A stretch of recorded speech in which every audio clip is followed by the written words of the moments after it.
Muy bienvenidos, muy bienvenidas todos y todas. Vamos a tener hoy dos espacios, de hecho, un espacio de webinar que será la primera hora, donde vamos a escuchar a algunos expertos comentarnos sobre la situación en la región y la situación con los combustibles fósiles y la geopolítica. Y un segundo espacio, la segunda hora, vamos a tener un taller más práctico donde están invitados, invitadas, todos y todas a quedarse con nosotros para trabajar mensajes claves y premisas que podamos usar también para comunicarnos en conjunto desde el Caribe o desde Latinoamérica eh, sobre estos temas que estamos viendo hoy. Primero que nada, bueno, desde el secretariado de GON o GIGON y desde la Red del Gran Caribe Libre de Fósiles estamos muy felices de recibirles hoy. Eh, Vamos a enseñarles rápidamente este mapita que solamente es una referencia de cómo está la situación, por lo menos en Venezuela y algunos de los países del Caribe. No salen toda la información de Centroamérica, pero es un poco también para que podamos ir viendo eh, la cantidad de infraestructura de petróleo y gas que hay en la región para que para que me sigan un poquito con lo que les voy a contar de quiénes somos en la Red del Caribe. Nosotros, la Red del Gran Caribe Libre de Fósiles es una coalición de organizaciones de base caribeñas y tenemos organizaciones desde Guatemala, de Belice, de Honduras, de Costa Rica, de Panamá, de Colombia, de Venezuela, de Guyana y Surinam, de Santa Lucía, de República Dominicana y de las Bahamas. Somos todas organizaciones que trabajamos contra la intensa proliferación de combustibles fósiles que se está dando en nuestra región y que apoyamos y trabajamos para que se dé una transición energética justa, inclusiva y popular en nuestra región. Es importante, hoy vamos a hablar un poco más en la generalidad, pero es importante también entender que el Caribe está bajo amenaza de expansión de fósiles intensa, especialmente de una expansión de la industria en el mar, en el océano. En gran parte, y acá nos acompañan colegas de Surinam y de Guyana, donde están también luchando contra los impactos ambientales y los impactos sociales de la industria de los combustibles fósiles en estos dos países donde se ha dado una expansión rápida. Y esta situación ha influenciado en el resto de la región para que muchos otros países también tengan el interés en caer en la falacia del desarrollo a través del extractivismo. Por ejemplo, para ponerle unos cuantos casos de relación geopolítica en la región, Guyana y República Dominicana tienen un memorándum de entendimiento para hacer juntos exploración de gas en el Caribe, en el mar, en las costas de Guyana. También entre Colombia y República Dominicana, por ejemplo, se comercializa el carbón, que tiene muchos problemas a la hora de su extracción en Colombia, donde trabajamos, por ejemplo, con personas en el Cesar, personas en el Golfo de Morrosquillo, que viven los impactos de esa exportación del carbón que luego se quema en las terminales eléctricas de República Dominicana, donde también viven esos impactos del carbón. Pero también hay en este momento, por ejemplo, muchísima presión con el gas en la región, donde hay un proyecto de un gasoducto entre República Dominicana y San Juan, hay propuestas de y Puerto Rico, perdón, hay propuestas de nuevas centrales térmicas de gas en muchos de nuestros países, como en Costa Rica, como en República Dominicana. En Panamá también se ha hecho una expansión del gas muy, muy rápida. Otros países como Panamá, Costa Rica y Honduras, que no somos petroleros, están jugando con la idea de hacer exploración en el Caribe. En Honduras ya llevan un par de años haciendo exploraciones, también tratando o cayendo dentro de la falacia de que lo que está pasando en Guyana, que además en la práctica no es bueno ni útil para todas las personas, podría suceder en nuestros países. Por otro lado, en Guatemala, por ejemplo, lo que están luchando es contra el cierre de grandes pozos petroleros que se cierran y la petrolera eh, se desentiende del proceso y queda después con un montón de problemas sociales y ambientales en las comunidades cerca de esos pozos que funcionaron por más de 50 años. No hace falta explicarles la dinámica en este momento con Venezuela y lo complejo de la situación que tiene Venezuela con el tema de los combustibles fósiles. En eso nos vamos a adentrar tal vez un poquito más en este eh, webinar. Y pues en Colombia, donde igual como pueden ver en este mapa, es donde hay más puntos de extracción, que no son los puntos cafés, donde hay más plantas de generación térmica, incluso terminales de gas licuado. Aquí podemos ver, por ejemplo, en las terminales de gas licuado de Colombia, que una de ellas ya está construida, pero las otras terminales son terminales que están propuestas para construirse, incluyendo una terminal en el Golfo de Morrosquillo, donde trabajamos con los pescadores y pescadoras artesanales de pequeña escala. Eso para hacerles nada más un marco general de la dinámica y de la expansión de los fósiles que estamos sufriendo en la región y cómo las presiones entre nuestros mismos países siguen generando nuevas ideas de nuevos proyectos fósiles.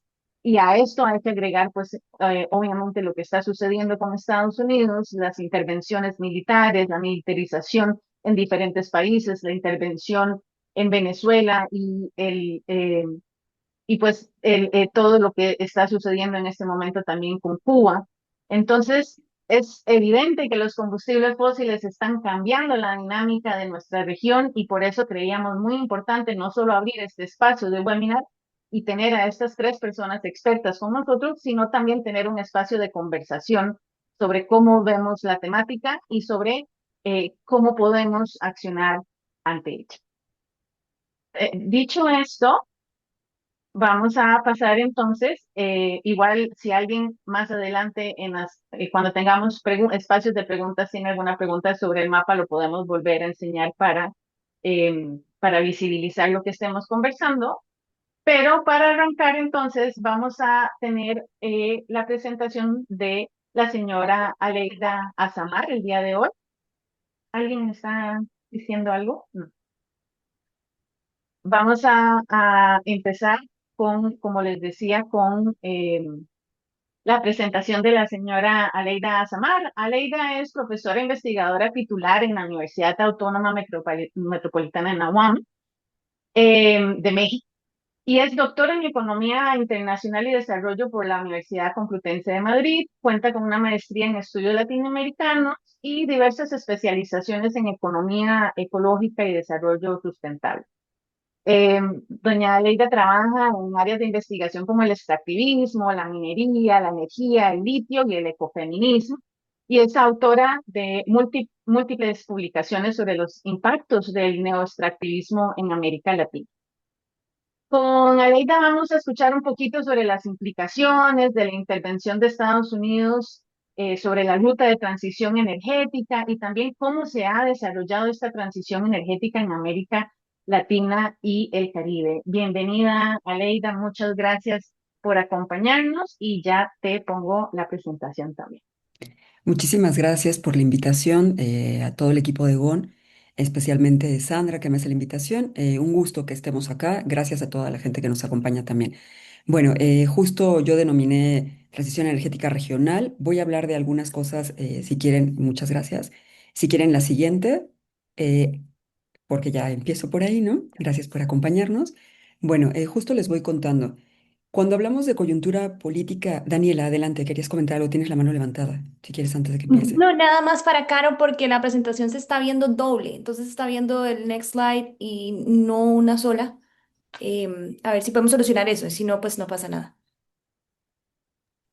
Gracias, sí, es que se ven al mismo tiempo esta y la que sigue, por ejemplo. Bueno, yo voy a empezar a hablar, una disculpa porque yo me tengo que ir en un ratito, tengo otro evento, entonces les voy contando, ¿de acuerdo? Muchas gracias. Bueno, voy a hablar un poco, como les decía, de la coyuntura actual, de qué está pasando, de cuestiones generales.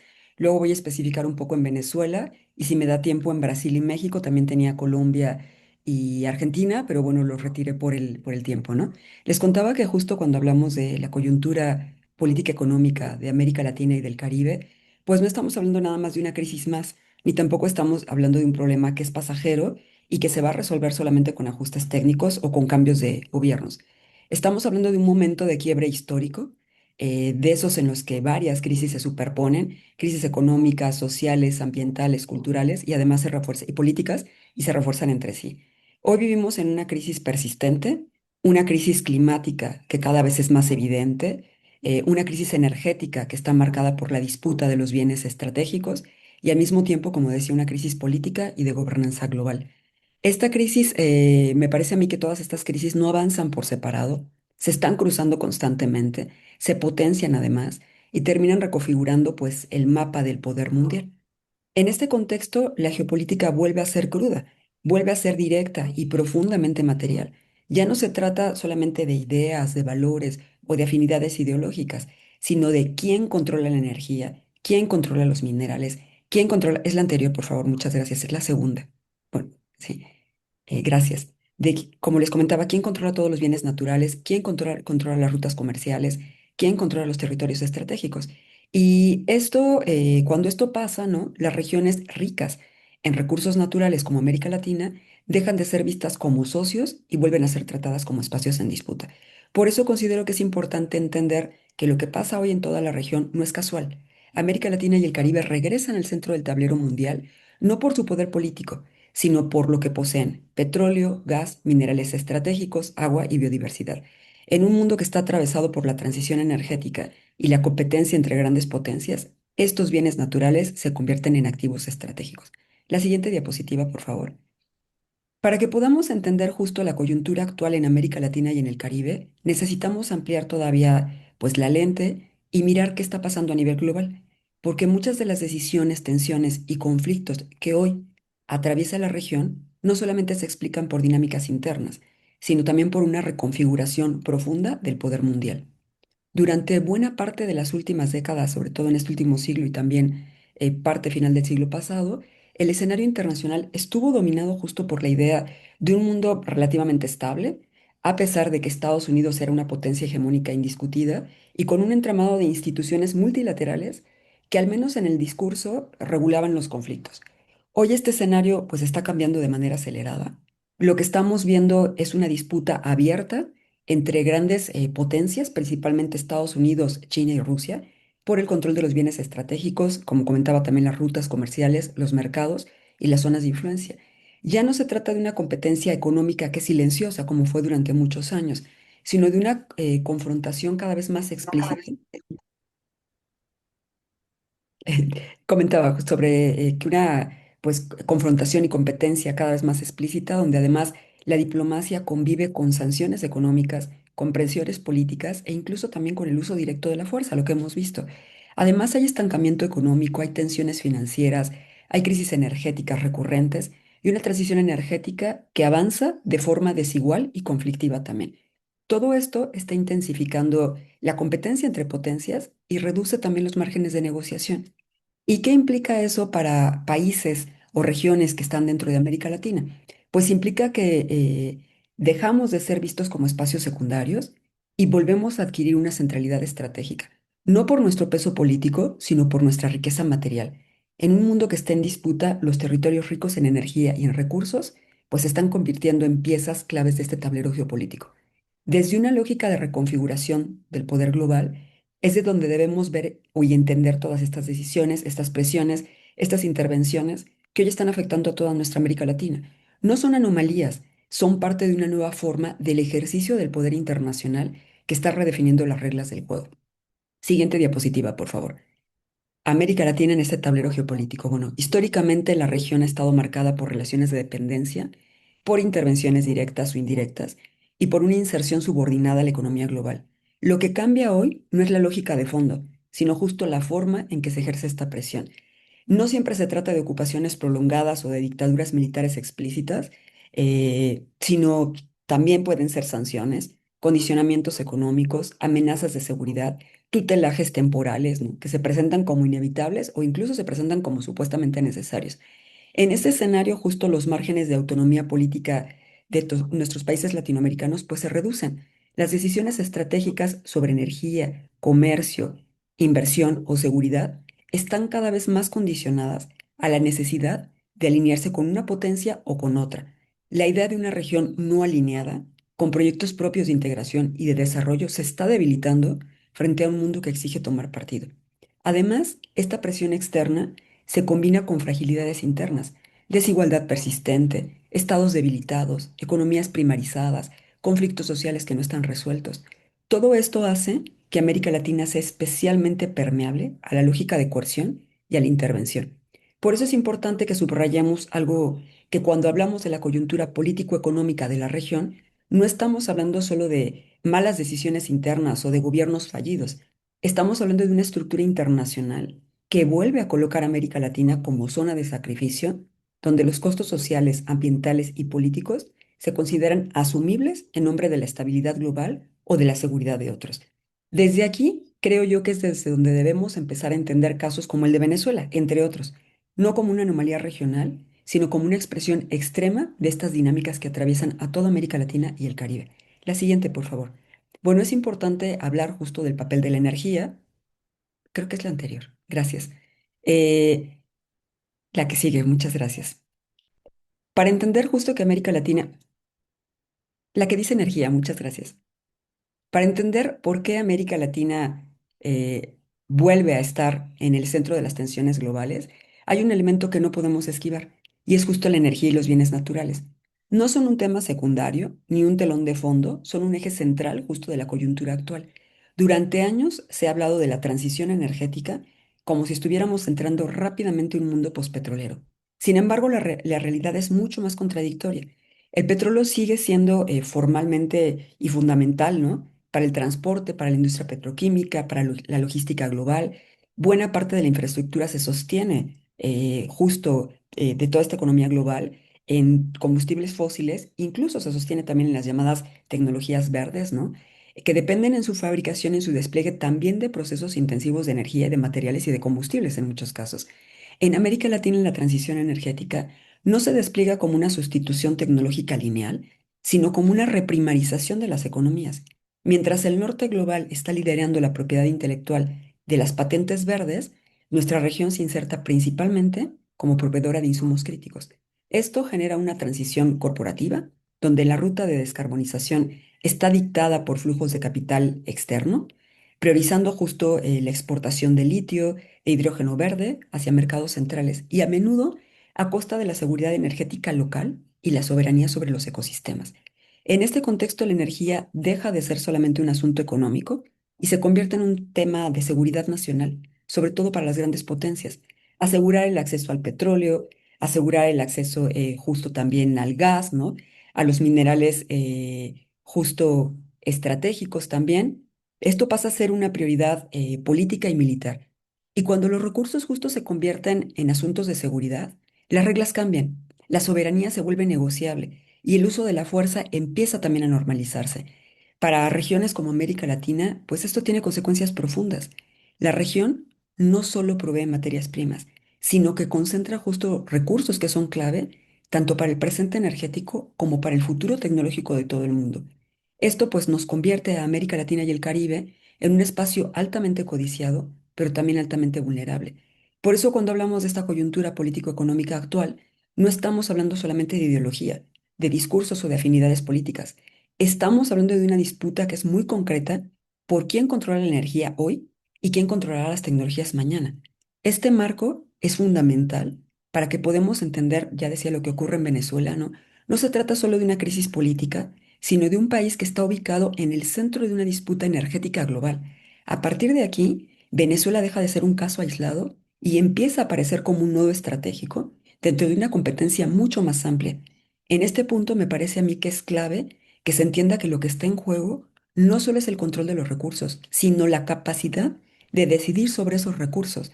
El imperialismo energético no busca necesariamente extraer de inmediato, sino definir quién manda, bajo qué reglas, en beneficio de quién se organizará el acceso futuro, los próximos años, décadas, de estos recursos. Con este marco, Venezuela es un caso emblemático de cómo funciona esta lógica de securitización, intervención, control del nuevo orden global, debido a un reciente evento de intervención, pero no es el único caso. Entonces voy a comentar el caso de Venezuela en la siguiente diapositiva, por favor, y algunos otros casos. Bueno, con todo esto en mente que les acabo de contar, ¿no? La reconfiguración del poder global, la energía como eje estratégico y el imperialismo energético Ahora sí podemos mirar a Venezuela con otros ojos, porque Venezuela, como decía, no es un caso excepcional y una anomalía histórica. Decía que es un nodo estratégico donde confluyen muchas de las tensiones del momento actual. Venezuela concentra una combinación de recursos que muy pocos países tienen. Posee las mayores reservas probadas de petróleo del mundo, enormes reservas de gas natural, una enorme riqueza minera significativa, que incluye oro y otros minerales estratégicos. También tiene una gran biodiversidad, tiene agua. Esta abundancia no solamente es cuantitativa, es geopolíticamente clave. En un mundo que sigue dependiendo del petróleo y que al mismo tiempo se está disputando los insumos para la transición energética, Venezuela ocupa un lugar privilegiado y por eso es vulnerable. Hay un elemento central que explica su importancia. Venezuela es un país con un potencial energético bloqueado.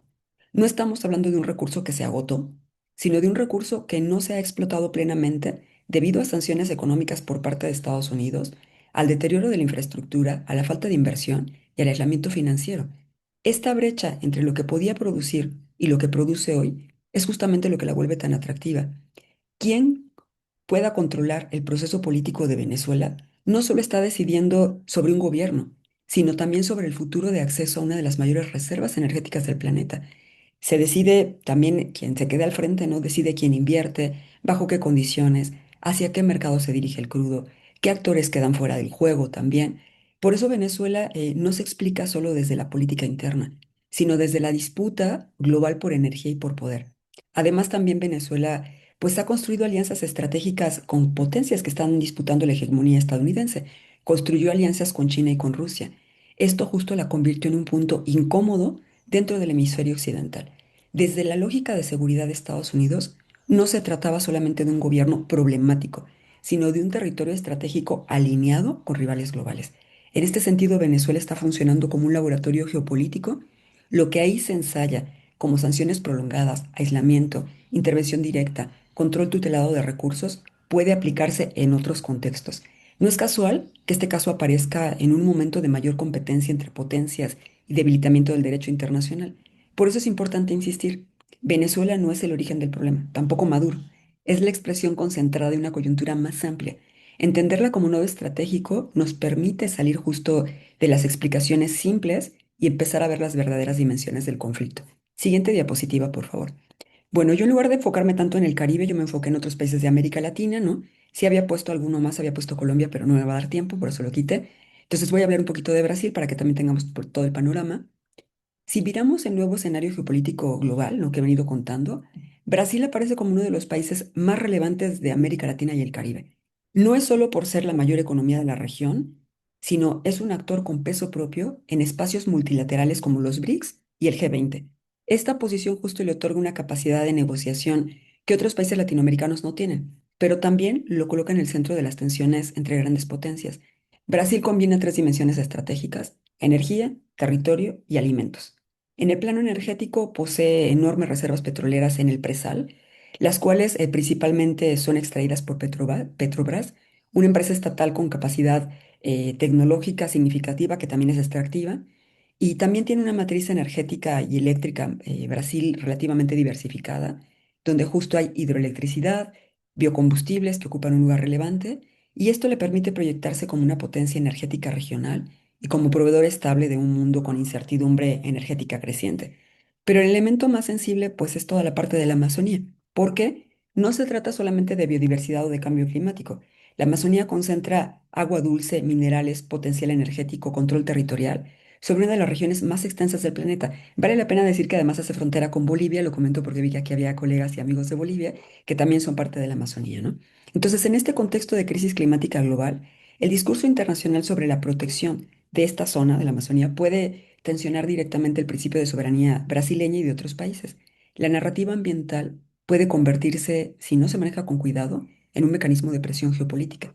Además, Brasil mantiene relaciones estratégicas con China, también con Estados Unidos, ¿no? Pero China es su principal socio comercial, mientras que Estados Unidos sigue siendo un actor político y financiero clave. Entonces, esta doble vinculación obliga a Brasil a navegar con cautela en un mundo cada vez más polarizado. El riesgo para Brasil no es una intervención militar directa, sino una erosión progresiva de su autonomía estratégica, quedar atrapado entre bloques, ver condicionadas sus decisiones energéticas o ambientales o enfrentar presiones externas bajo justo discursos de seguridad climática en el nuevo orden global, ¿no? Su fortaleza pues también es su vulnerabilidad. La siguiente diapositiva, aunque no es el Caribe tampoco, quise abarcar el caso de México, pues soy mexicana, ¿no? Acá México ocupa una posición singular en la geopolítica regional. No es un país periférico aislado, tampoco es una potencia autónoma. Su ubicación es geográfica, su integración productiva con Estados Unidos y su papel en este Tratado de Libre Comercio que está a punto de volverse a reafirmar, ¿no? A ajustarse, pues lo convierten en una pieza estratégica de todo el entramado económico norteamericano. Esta interdependencia supuestamente no es su principal fortaleza, pero al mismo tiempo también es su mayor vulnerabilidad. En el plano energético, México mantiene reservas petroleras relevantes y una tradición histórica de defensa de la soberanía sobre los hidrocarburos. Sin embargo, en las últimas 2 décadas se ha profundizado una dependencia estructural del gas fósil importado desde Estados Unidos, no hacia, sino desde Estados Unidos, utilizando masivamente esto para generación eléctrica y de la industria. Esto crea una simetría silenciosa. Mientras México exporta manufacturas, importa el insumo energético que sostiene buena parte de su sistema productivo. A esto se suma la dimensión minera. México posee litio, cobre, plata y otros minerales estratégicos que se vuelven centrales en la transición energética global. Entonces, en un contexto de competencia por cadenas de suministro seguras, estos recursos adquieren un valor geopolítico creciente. Pero la presión sobre México no se presenta como una amenaza militar directa. Se expresa en forma de disputas comerciales, las revisiones del Tratado de Libre Comercio, que decía que está a punto de firmarse, las presiones regulatorias, la narrativa de seguridad vinculada al narcotráfico y condicionamientos energéticos, la securitización del tema migratorio y del tema del crimen organizado, ¿no? Esto está ampliando el margen de intervención discursiva externa. La intervención de Estados Unidos en la ruta energética mexicana se manifiesta a través de la integración asimétrica forzada. Entonces, mediante este tratado que se volverá a firmar, pues se busca limitar la capacidad del Estado para favorecer empresas públicas como Petróleos Mexicanos o Comisión Federal de Electricidad, como etiquetando la defensa de los combustibles fósiles nacionales como una barrera comercial. Al mismo tiempo, Estados Unidos está utilizando su superávit de gas fósil producto del fracking, para consolidar a México como un mercado cautivo. Esta geopolítica del gas subordina la transición energética mexicana a la infraestructura estadounidense y nos convierte o nos pone cada vez más dependientes con un mecanismo de control político que dificulta cualquier intento de autosuficiencia real. El desafío de México no solamente es económico, es estratégico, cómo sostener su integración productiva con Estados Unidos sin perder la capacidad de decisión de energía, de minerales, de política industrial. En un mundo donde justo la soberanía es cada vez más condicional, México se mueve en una zona de negociación permanente. No enfrenta una invasión, pero sí una autonomía limitada por la profundidad de su interdependencia. Siguiente diapositiva, por favor. Voy a ir cerrando. Si algo deja en claro esta coyuntura geopolítica es que América Latina y el Caribe no están atravesando una crisis más, sino un momento de reconfiguración profunda del orden internacional. La competencia entre potencias por energía, por minerales estratégicos, por rutas comerciales, por control tecnológico, ha devuelto a la región al centro del tablero global, no por su poder político, sino por su riqueza material. Esta centralidad no es neutra, implica oportunidades, pero también implica riesgos. La región posee petróleo, gas, litio, cobre, biodiversidad, agua, capacidad alimentaria, justo en un mundo que está marcado por una crisis climática y por una transición energética. Sin embargo, justo esta abundancia puede convertirse en vulnerabilidad si no se traduce en capacidad de decisión soberana, diversificación productiva y captura de valor agregado. La soberanía hoy no se pierde necesariamente mediante invasiones directas, sino mediante dependencia financiera, integración asimétrica, presión comercial, securitización de problemas sociales. La autonomía se erosiona cuando las decisiones estratégicas quedan condicionadas por intereses externos o por urgencias macroeconómicas que reducen el margen de negociación. La intervención de Estados Unidos sobre la ruta energética regional, toda América Latina y el Caribe, no busca impedir la transición, sino dirigir esa transición. En la relación con los fósiles, la estrategia es doble. Por un lado, se aplican sanciones y bloqueos a naciones con soberanía petrolera no alineada como Venezuela. Por otro, se promueve una transición hacia energías renovables, cuya tecnología y financiamiento dependen de sus propias corporaciones y además también de fósiles. Entonces, la intervención asegura, ya sea mediante el control de renta petrolera o la venta de nuevas infraestructuras eléctricas, el centro de gravedad política energética latinoamericana que esté perteneciendo, ¿no? Vinculado a la seguridad nacional de Washington. Al mismo tiempo, la fragmentación regional debilita cualquier intento de defensa colectiva. En un escenario donde las reglas internacionales se aplican de manera selectiva y el multilateralismo está perdiendo peso, la integración latinoamericana deja de ser un ideal retórico y se convierte en una necesidad estratégica. La gran pregunta no es si América Latina puede aislarse del mundo. Eso es inevitable, sino bajo qué condiciones se inserta en este mundo.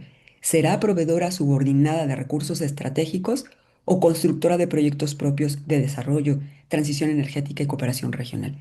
El momento actual no garantiza ni dependencia inevitable ni autonomía asegurada. Lo que está en juego es la capacidad política, social e intelectual de la región para transformar justo su centralidad material en poder de decisión real. Siguiente diapositiva, por favor. Muchísimas gracias. Aquí están mis datos. Ahí está algún libro que publiqué hace poco. Aquí está también el link donde hay distintas publicaciones. Y la siguiente, por favor. Este es el último libro que acabo de publicar, la siguiente. Y ahí es por si les interesa lo que está sucediendo con el gas en México también y a nivel de Asia y de otros lugares. Y ahora voy a pasar algunos links aquí en el chat por si desean descargar algunas publicaciones. Muchísimas gracias por el tiempo y el espacio.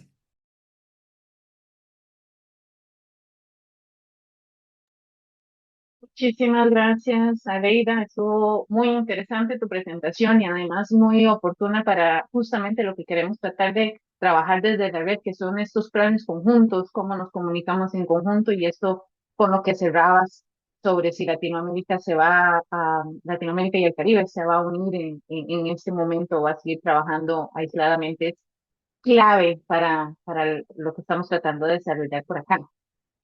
Vamos a seguir con la presentación de Daniel. Sin embargo, como les comentaba, Aleida, ella va a poner algunos links en el chat y si alguien tuviera alguna pregunta también específica para Aleida, puede o hacerla por el chat en los minutos que Aleida todavía tiene para estar con nosotros o nos la envían y nosotros también la podemos hacer llegar a Aleida y les podemos después enviar.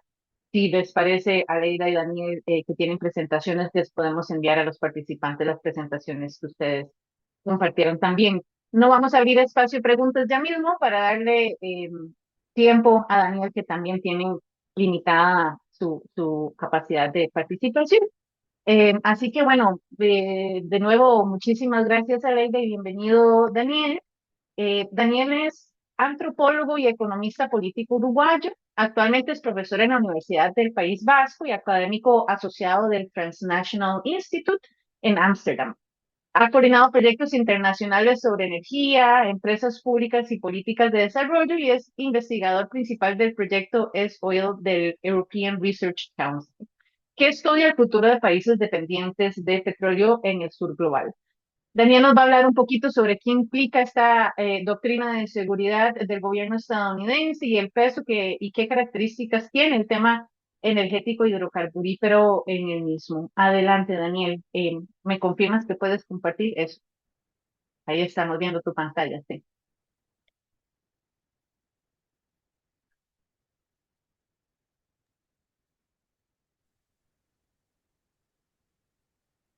Hola, ¿ahora sí me pueden escuchar? Sí. Te oímos y vemos tu pantalla. Ah, bueno. Bueno, antes de empezar, tal vez debería clarificar que yo no voy a hablar solo sobre petróleo. Perdón, Daniel, Sí, estamos viendo también tu pequeña pantalla que creo que va que lleva tu narración también. Eso, a ahora solo ver, estamos viendo. un minuto. No sé qué fue lo que pasó.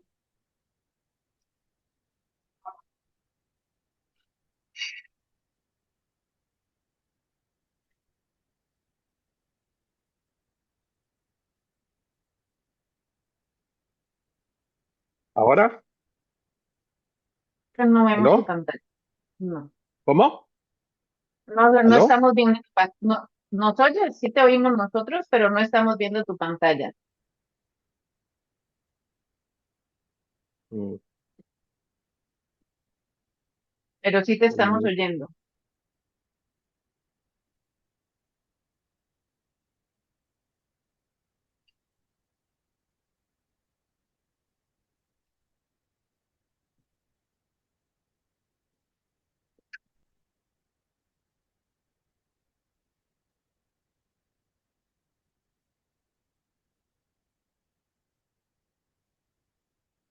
Ahorita estamos ¿Ahora? viendo ahora sí, ¿Mm? ahora estamos viendo tu ¿Qué? pantalla, sí. Bueno, sí, disculpen por esto. Estoy en el aeropuerto y hay un montón de ruido y un montón de gente alrededor. Les decía que antes de empezar debería aclarar que yo no voy a estar hablando solo sobre el petróleo. Y también debería decir que supongo que Sandra me invitó por un artículo que yo publiqué en un diario uruguayo hace poco más de un mes, donde planteaba que la intervención militar en Venezuela de parte de Estados Unidos no era en realidad centrada solamente en el petróleo. El petróleo era un elemento, pero un elemento entre varios. Y esto tiene que ver también con un nuevo proyecto de investigación que yo empecé a trabajar en él desde hace unos meses, pero la presentación formal se va a hacer el 1 de marzo en un seminario en la Universidad del País Vasco y tiene que ver con las empresas petroleras nacionales en los países del sur global. En el artículo que yo publiqué en la diaria a principios de enero, 2 días después de la intervención militar, yo empezaba diciendo que era muy común ver en las concentraciones en contra de la intervención militar en Estados Unidos y en Europa esta pancarta, que en español significa no más sangre Daniel, perdón por que te petróleo. interrumpa. Estamos viendo el slide de la presentación del grupo. No, creo que no es la presentación que tenías antes. La verdad que no sé lo que está pasando. No sé si quieres pasarme la presentación y la comparto. Ahora, Otra vez, es la presentación, pero en vasco. no, ¿cómo que en vasco? O sea, tenemos el slide de la presentación del proyecto. Sí, es simplemente una slide. Ah, ok. No, disculpen.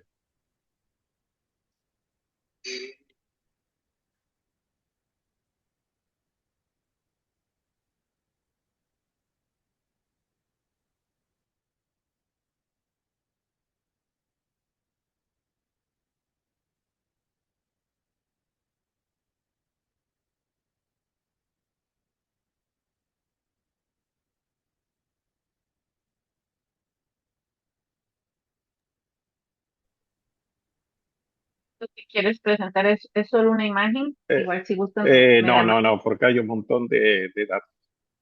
Ok. Tal vez podemos pasar al otro panelista mientras tanto la preparo. No sé qué. Ha Daniel, si desaparecido. quieres me la pasas por WhatsApp y yo la puedo presentar. Bueno, pero no quiero que pierdan tiempo. Así que tal vez Pero pasamos al otro panelista. no sé si Yo todavía pasamos a, tengo 40 minutos. O tal vez pasamos para preguntas para Leida. podemos pasar al doctor Howard, sí, sin problema. Lo que me preocuparía es que cuando él termine no le alcance a usted el tiempo para hacer su presentación. Yo todavía tengo Eh, algunos minutos. Sí. ok, de acuerdo. Entonces, mientras arreglamos los problemas técnicos, le vamos entonces a dar el espacio al doctor Robert Howard, eh, quien el doctor Howard es profesor de ecología y biología evolutiva de la Universidad de Cornell. Es reconocido como uno de los principales expertos mundiales en metano y cambio climático. Es un biogeoquímico y científico ambiental con una amplia trayectoria en el estudio de los ciclos de nutrientes y las alteraciones humanas en ecosistemas marinos y de agua dulce. Y en el 2011 la revista Time lo incluyó entre las personas que marcaron el año por su investigación crítica sobre el gas fósil, gas natural como supuesto combustible puente. Entonces, pues, muy felices de tenerlo, doctor Howard, profesor Howard, con este tema tan importante para la región como es el tema del gas fósil y el metano. Bienvenido, muchas gracias.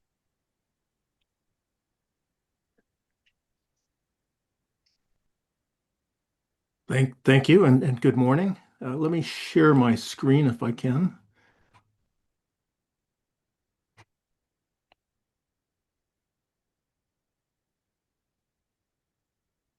How does that look?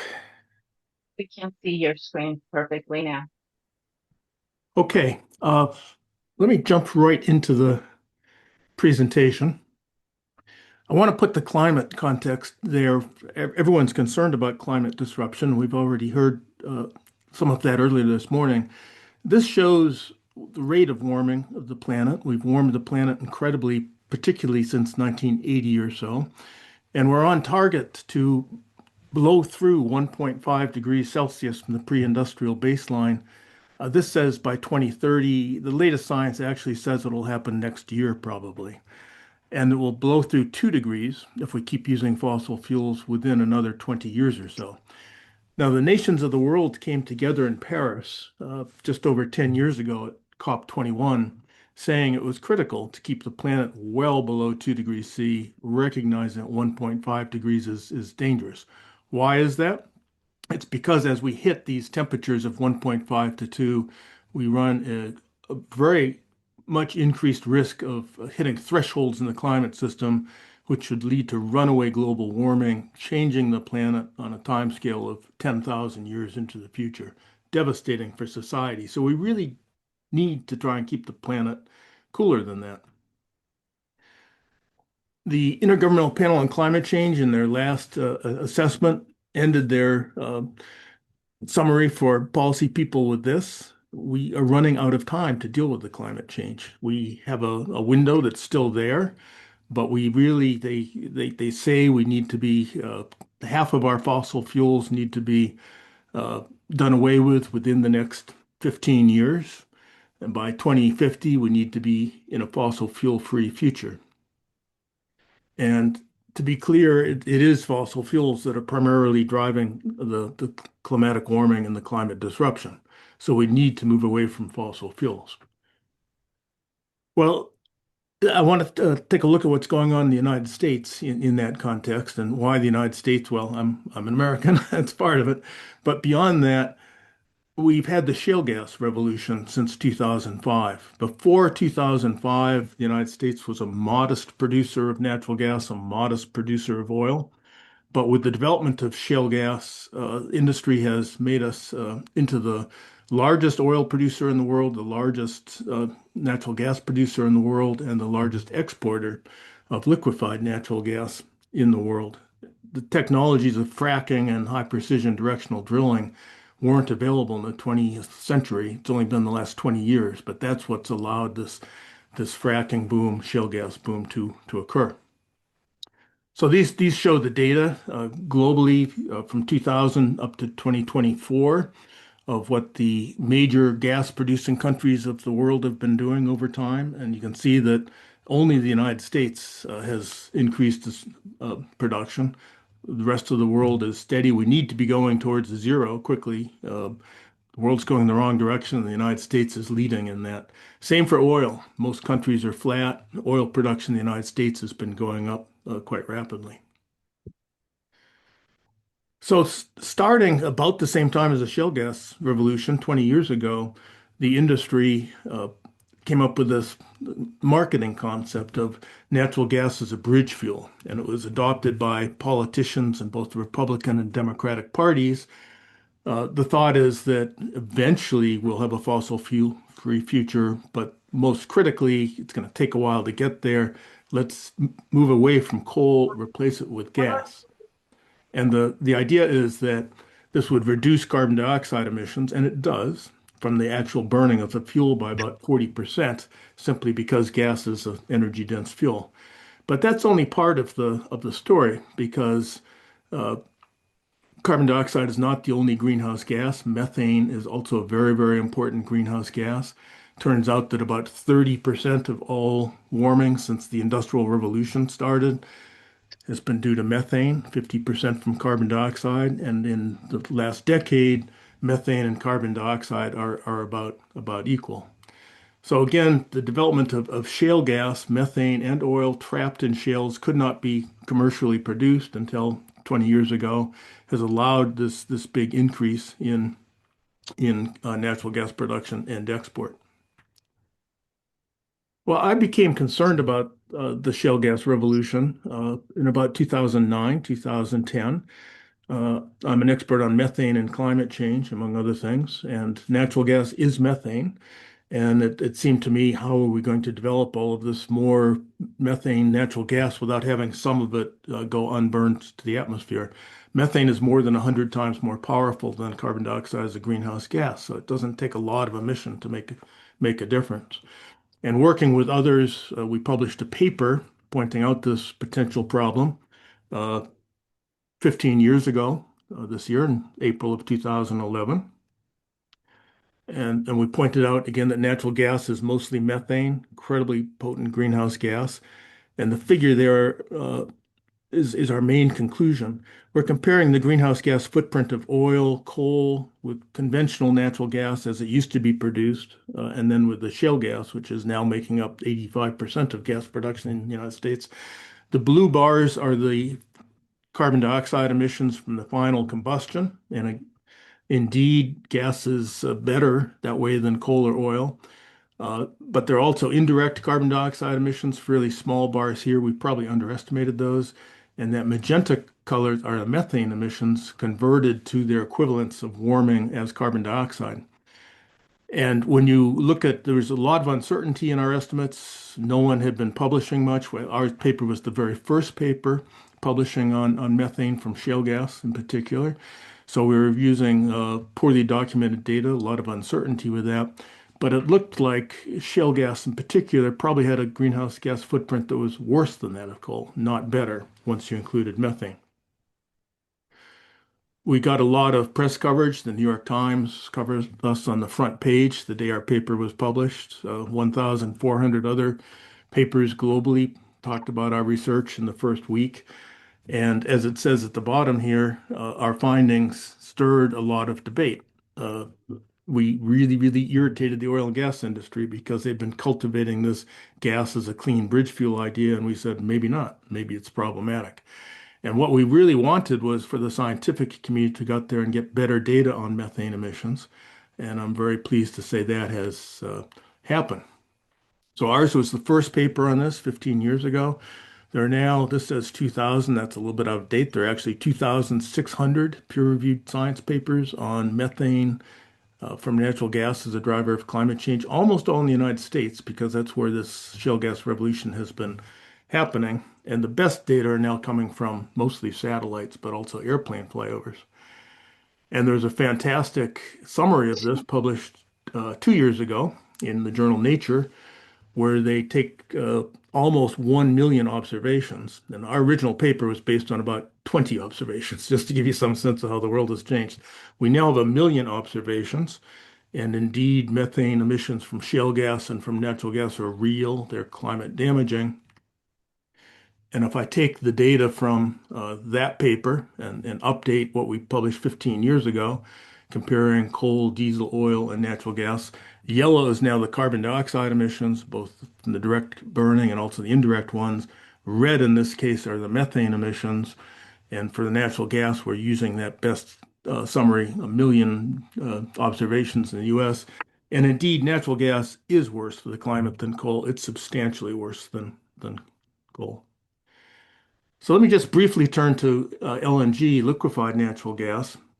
The United States was prohibited by law from exporting LNG until 2016.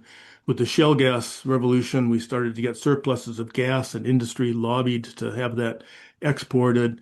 By 2022, the U.S. was the largest exporter, and that continues to grow by far. The starting project for this is the natural gas produced from shale gas with high methane emissions. LNG is also a very energy intensive process. You supercool the gas to turn into liquid form, and there are emissions associated with that. You're burning natural gas to do that with more methane emissions. I'll skip over that.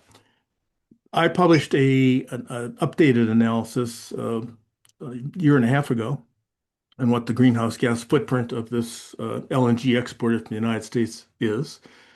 And it's quite large. It's going to be larger than from the shale gas because you're burning shale gas to produce the LNG. And so I'll show you two figures for that. Here, I'm looking at a bunch of different types of tankers and longer cruises and shorter cruises. Don't worry about that detail. The bottom line is it doesn't matter too much how you transport it. It's bad. The blue is the carbon dioxide emissions from when you finally burn the fuel. The yellow are other carbon dioxide emissions from the tankers and from the supercooling for liquefaction. That's significant. And red is the methane emissions, mostly associated with producing the gas, but they go up because we're burning the LNG as well.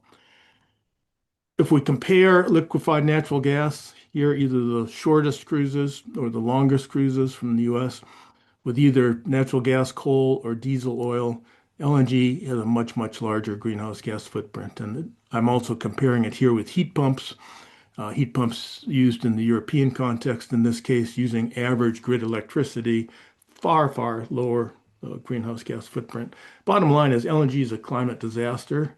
We're hoping it's also an economic bubble and will go away. I certainly wouldn't want to be a country dependent on our LNG at the moment. We have unstable politics in the United States, for those of you who are not observing. President Biden used my research and put a pause in January of 2024 on further LNG. He ordered the U.S. government to analyze my paper and also look at the economics, which they did. And they basically came back and said, yeah, the climate impacts are really bad. The economic aspects for U.S. consumers are also bad. And so they were pushing towards less LNG. Of course, Mr. Trump is now our president, and he's reversed that and putting huge pressure on the world to take our LNG. I think it's a climate and economic disaster for anyone who takes it, as well as us in the United States. I want to end again. We really need to be moving away from all fossil fuels very, very quickly. No fossil fuels globally by 2050. Half of the fossil fuels now in use should be gone by 2035. And what we're doing in the United States is pushing the world in the wrong direction. So thank you for the chance to talk to you. All of the papers I talked about are here at this howarthlab.org. You can just put that in your browser and read more than you ever want to know about methane and climate and natural gas. So, thank you. Thank you very much, Mr. Howard, for joining us today. Me paso de nuevo al español. Si alguien tiene alguna pregunta y quisiera rápidamente hacerla, por favor puede levantar su mano o abrir el micrófono. Nos parecía muy interesante lo que explica y el expertise del doctor Howard en el tema del gas licuado y de la inestabilidad en Estados Unidos con este tema, siendo que muchos de nuestros países se están inclinando hacia usar gas fósil para plantas térmicas y otros procesos, dependiendo de que Estados Unidos también provea ese gas. Entonces es muy importante también para nuestras luchas para locales, para no dejar que el gas se expanda en nuestra región, tener claro que no es solo el tema también ambiental y de sus impactos, sino que también la inestabilidad geopolítica de la región implica que cualquiera que dependa del gas puede después pues quedar en una posición muy incómoda si en Estados Unidos, por ejemplo, vuelven a cambiar la política de manera que no exporten más gas, que es una de las cosas que pasa en República Dominicana, donde están planteando una nueva planta térmica de gas que por mucho tiempo no terminó de desarrollarse porque no había quien proveyera el gas hasta que la invasión en de Estados Unidos en Venezuela abrió nuevas oportunidades de mercado para el gas en la región. Entonces, muy, muy importante eh, pues ese escenario del gas también para la descarbonización y para las luchas que llevamos la mayoría de nuestras organizaciones. Creo que entonces, no sé si aquí hay una pregunta. Eh, Mr. Howard, there's a question in the chat asking where can we actualize constantly the information that you presented. But I think that's the website that you said, right? Is that where we could continue Yes, to see new investigations? if you go to howarthlab.org, just put that in your browser and it'll come. There are many papers that I have published on this. In the particular paper on the greenhouse gas footprint of LNG that was published a year and a half ago, there's also a version there that's been translated to Spanish. Perfecto. Muchas gracias. Vamos entonces a darle espacio a Daniel. Daniel, nos avisas si estás. Ahora sí se Estamos, ve. estamos viendo tu presentación, sí, con imágenes y con la parte escrita también a la par. No sé si así quieres que la vea. No hay ninguna parte explica. Va como desarrollando lo que vos vas diciendo. Entonces dice, antes de empezar, debería de clarificar que no sé si eso quedó de lo que dijiste anteriormente. A ver, un minuto. Si no, la hago sin la presentación. Sin la presentación. O sea, sí estamos viendo tus imágenes, solamente que la inteligencia artificial nos está mostrando como unos comentarios, o son tus comentarios de la presentación, pero estamos viendo Correcto. las imágenes, así que yo digo que adelante. A ver, voy a probar otra cosa.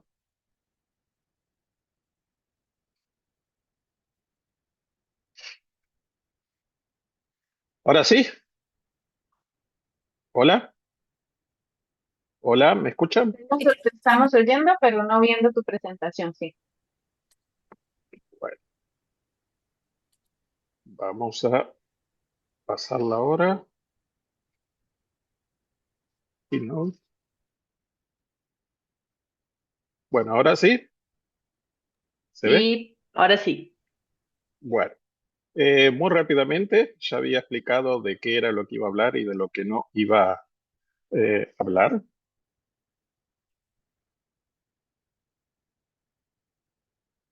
Entonces voy a pasar a la siguiente imagen. Les decía que seguramente Sandra me había invitado porque yo, 2 días después de la intervención militar en Estados Unidos, publiqué un artículo en un diario uruguayo que fue bastante criticado en línea, porque ahí yo argumentaba que en realidad, pese a que todo el mundo estaba hablando que la intervención había sido por el petróleo, no era principalmente o no era solo por el petróleo.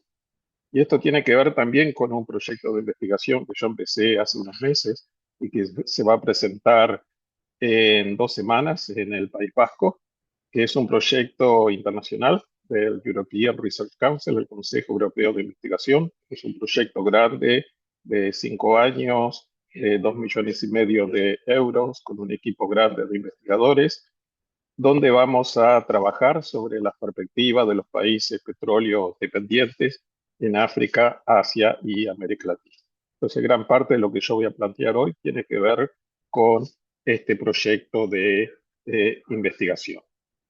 Y yo les comentaba que en el artículo que publiqué en enero, yo empezaba diciendo que era muy común ver en las pancartas de las manifestaciones callejeras que estaban pasando en ese momento en Europa y en Estados Unidos en contra de la intervención militar, la consigna de No Blood for Oil, que en español sería algo así como no más sangre por petróleo.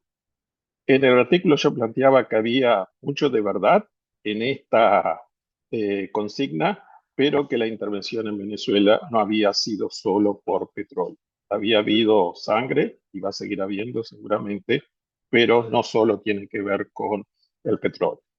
Obviamente no podemos desconocer el proyecto neoimperialista que está impulsando Estados Unidos. Creo que la mayoría de nosotros llegó a ver este tweet que publicó el Departamento de Estado, donde se decía explícitamente que el hemisferio occidental era el hemisferio, our hemisphere, dijo Trump y Marco Rubio, y que no iban a autorizar que la seguridad en el continente fuera amenazada.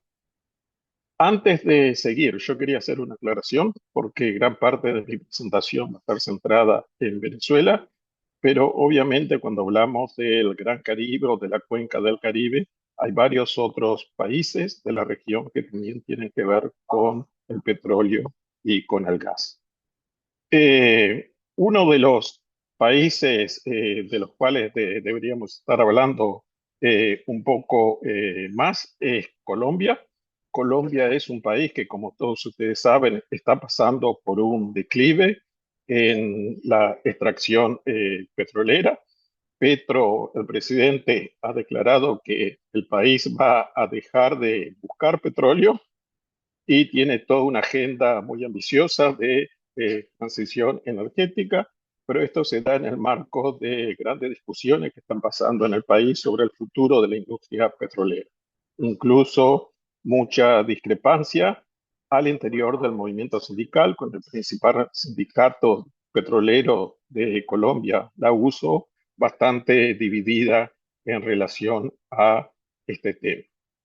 Otro caso del cual deberíamos hablar es Guyana, que es un caso bastante distinto a los demás, porque ahí la producción está en aumentos, las reservas son muy grandes y también tiene mucho que ver con Venezuela porque Venezuela está reclamando gran parte del territorio petrolero de Guyana, que es la región del Esequibo. O sea, cuando hablamos de la geopolítica del petróleo en la región, también tenemos que tener en cuenta ese conflicto. También está el caso de México, a la cual se refirió la primera compañera que habló esta tarde, donde vemos un caso diferente porque es otro país donde la producción petrolera está en declive. Pemex, la empresa petrolera nacional, tiene una deuda altísima. El tipo de petróleo que México exporta es en alguna medida bastante similar al del Venezuela. Entonces, podríamos decir de alguna manera que México está compitiendo con Venezuela por el mismo tipo de producción y podría ser una alternativa obvia para Estados Unidos en caso de que por una razón u otra, veremos más adelante, el petróleo de Venezuela deje de ser tan interesante. También está el caso de Trinidad y Tobago, que es otro país que está pasando por un declive en su producción, pero donde se está apostando al gas, por ejemplo, y había proyectos de exploración conjunto con PDVSA de Venezuela, que por la propia crisis de Venezuela también entraron en crisis. Y también no podemos dejar de hablar de la geopolítica del petróleo en el Caribe sin hablar del caso de Cuba.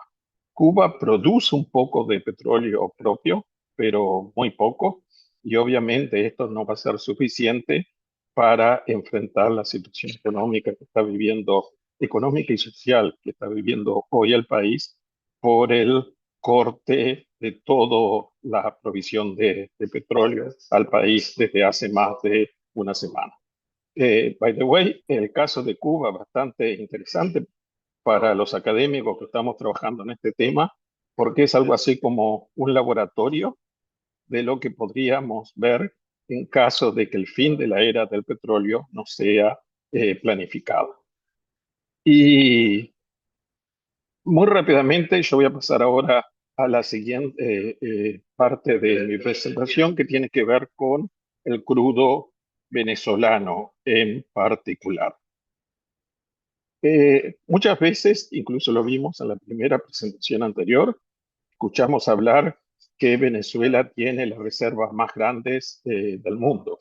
Supuestamente son más de 300.000 millones de barriles.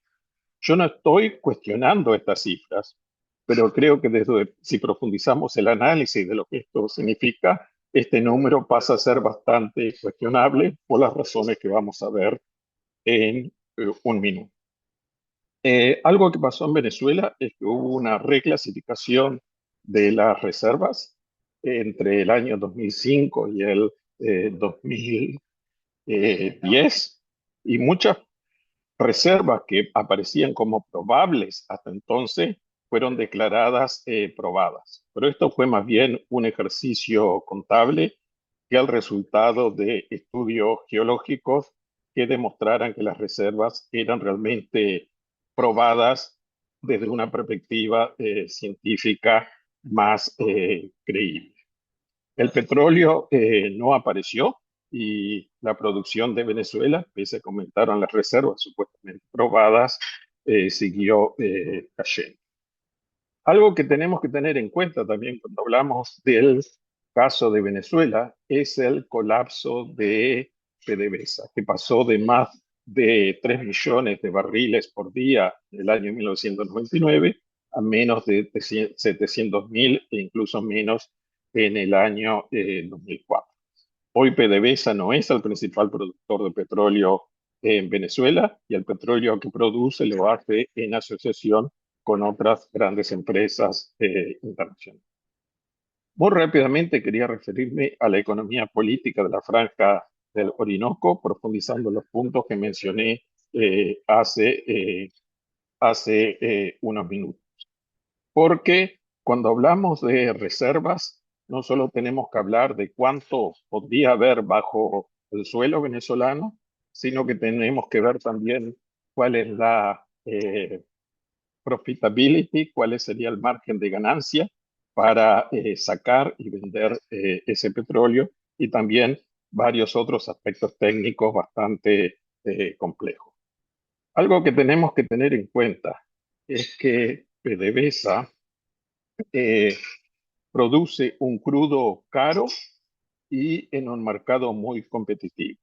El crudo de Venezuela es muy pesado, es muy caro de procesar y compite con un montón de crudos mucho más baratos de la región y del mundo. Raista, por ejemplo, ha estimado que simplemente el costo de extracción, dilución y transporte a puerto del crudo venezolano implica un costo de como mínimo 45 a 60 dólares por barril.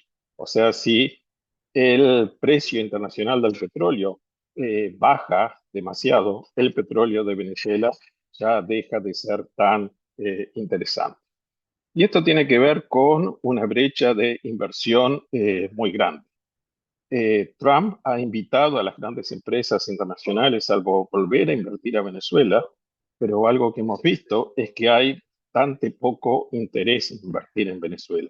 No porque no haya petróleo en Venezuela, sino que sacar dinero de ese petróleo no es algo que esté garantizado.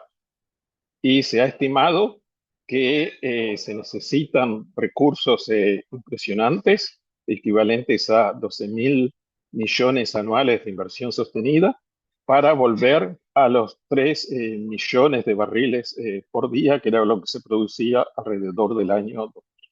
Esto es más del Producto Bruto Interno actual de Venezuela. Y cuando hablamos de por qué Venezuela puede ser o no interesante para Estados Unidos, también tenemos que tener en cuenta aspectos de política doméstica.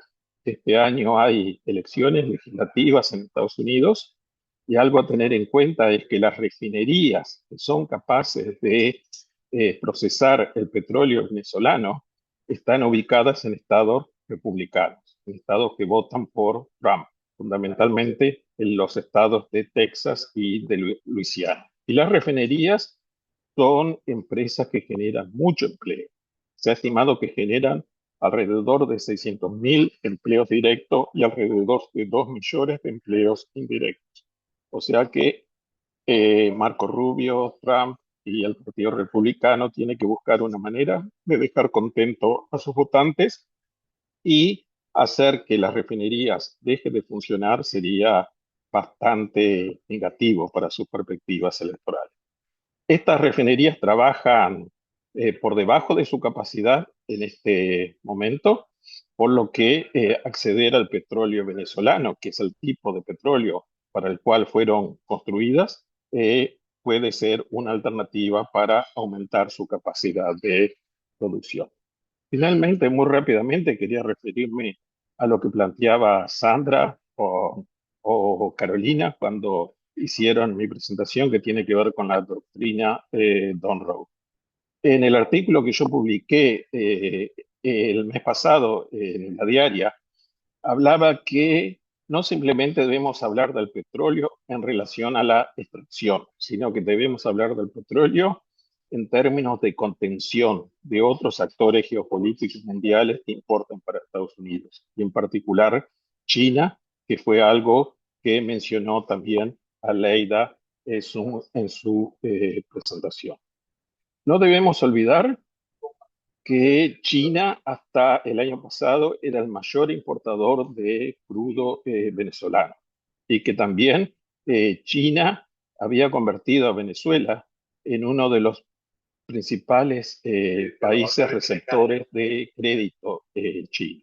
Y esto es algo que obviamente Estados Unidos veía con mucha preocupación. Por eso yo argumentaba que una de las razones que podrían explicar la intervención militar era cerrarle las puertas a un competidor fundamental en la economía y en la política mundial para Estados Unidos, que es la República Popular de China. Y algo que debemos tener en cuenta es que Estados Unidos no necesita importar petróleo de Venezuela. Estados Unidos es hoy uno de los principales países productores de petróleo en el mundo. Entre el año 2024 y 2025, Estados Unidos produjo más de 13 millones de barriles por día. Y en ese sentido, lo que podría aportar la producción venezolana no significaría mucho en la escala de lo que está realmente produciendo ahora el país que supuestamente está interesado en hacerse cargo de las reservas venezolanas. Pero lo que hemos visto hasta ahora es que más allá de las intenciones del gobierno estadounidense, ha habido una captura de petróleo venezolano. Entre 30 y 50 millones han sido confiscados de forma ilegal por Estados Unidos, pero repito, esto no es algo que sea por el petróleo en sí. Lo que Estados Unidos ha capturado hasta ahora equivale a 2 o 3 días de la producción diaria de Estados Unidos, o sea que en términos comparativos no es una cifra significativa. Pero sí significa mucho en términos de una potencia imperial en declive que puede mostrar que tiene la fuerza y que puede cambiar lo que está pasando en cualquier lugar del mundo. Creo que no es casualidad que el portaaviones que fue enviado al Caribe a fines del año pasado ahora esté enfrentando y amenazando a Irán. Para finalizar, yo creo que es necesario repensar la geopolítica mundial, y en particular la geopolítica mundial de la energía, el imperialismo energético, como mencionaba Aleida en su presentación. Creo que debemos entender que lo que importa ahora es controlar los flujos de recursos, no solo el extraer esos recursos, y que la doctrina Donroe no busca simplemente extraer riquezas del suelo venezolano, busca impedir que un rival estratégico acceda a fuentes de energías mientras asegura el suministro a refinerías en estados políticamente leales y apuntarle a una industria que sostiene 3 millones de empleos. Disculpe que fui tan rápido, pero están llamando para embarcar a mi vuelo y disculpas por todos los problemas técnicos del principio. Muchísimas gracias, Daniel, más bien por participar con todo y pues la logística de viaje que tenías planteado para hoy. Muy interesante, además, lo que nos estás presentando y de nuevo desde la perspectiva de lo que queremos desarrollar de mensajería y de premisas, nos parece muy valioso esto con lo que cierras sobre los flujos de recursos y no solo enfocarnos en la parte de la extracción.